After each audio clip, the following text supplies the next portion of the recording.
Hi, I'm James Reed, and this is my presentation on the autism spectrum disorder, or ASD. Um, so the CDC defines autism spectrum disorder as developmental disability that often affects their social communication behavioral challenges. Often look normal. You can't really identify them but they may communicate, interact, and behave and learn in different ways that aren't considered the typical normal. There's a lot of variety that goes into how this condition affects people. Some people are very gifted. Some people um, really struggle. The Autism Speaks Foundation and collaborating experts illustrate and explain on the website that their research has found that children with autism have higher healthcare and mental health needs, higher healthcare costs, and higher rates of hospitalization, lower quality of life, and a lower life expectancy to children without. How many people have autism? According to the CDC, approximately 2.21% of adults in the United States have ASD. The CDC also estimates that 1.7% of adults in Utah have ASD. According to WHO, around 1% of the worldwide population has been diagnosed with ASD. I could not find any evidence why Utah's estimated ASD individuals percentage is slightly lower to the national average. That being said, it is not that much lower. It is 0.5% lower.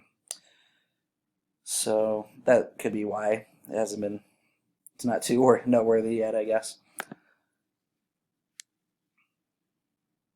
Okay,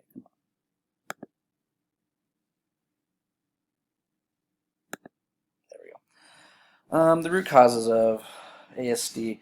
There's a million theories as to why autism occurs, but the only scientifically proven reasons we have is genetics, and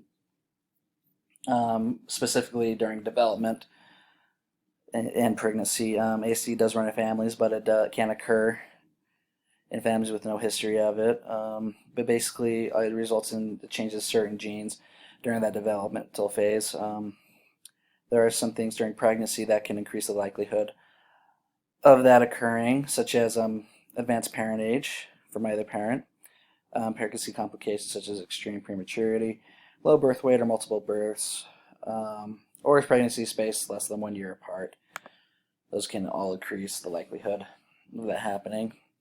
This was interesting considering Maslow's hierarchy of needs in this population because there's such a wide variety of how people function with this condition. Some people are up here in self-fulfillment needs, being able to fulfill their goals, do whatever they need to do, and just really thriving. And unfortunately, there are people that have with this condition that have a hard time fulfilling basic needs. Yeah. Therefore, it's just I just think when dealing with people in this population, it's really important to individualize each person because there's such just a wide gap between how someone functions and someone else. Considering risk for infections and other communicable diseases, I could not find anything that suggests that this population is at a higher risk for infection or communicable diseases.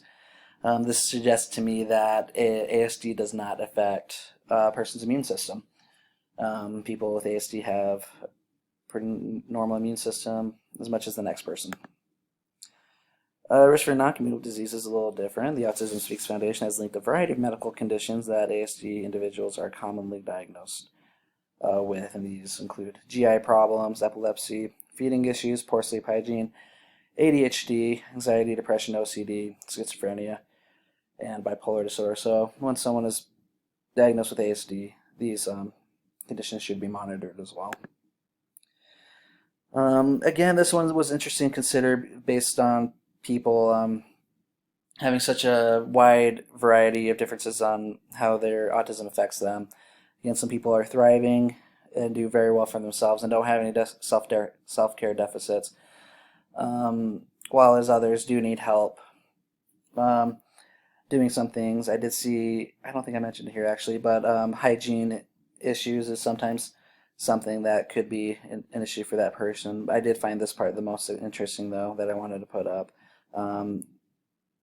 According to the Autism Speaks Foundation, 7 out of 10 individuals diagnosed with ASD have difficulties feeding themselves daily, and that's not from lack of food, but just because they have a hard time just remembering to eat or wanting to eat, whatever reason. So that is definitely a self-care deficit that could potentially be life-threatening, so that should be monitored as well.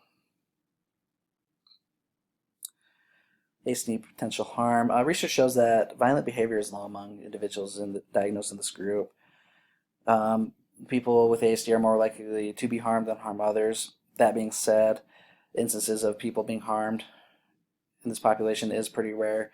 What I did find is what happens typically is this population is once in a while taken advantage of just because sometimes they have a hard time understanding social interactions and not understanding what's going on.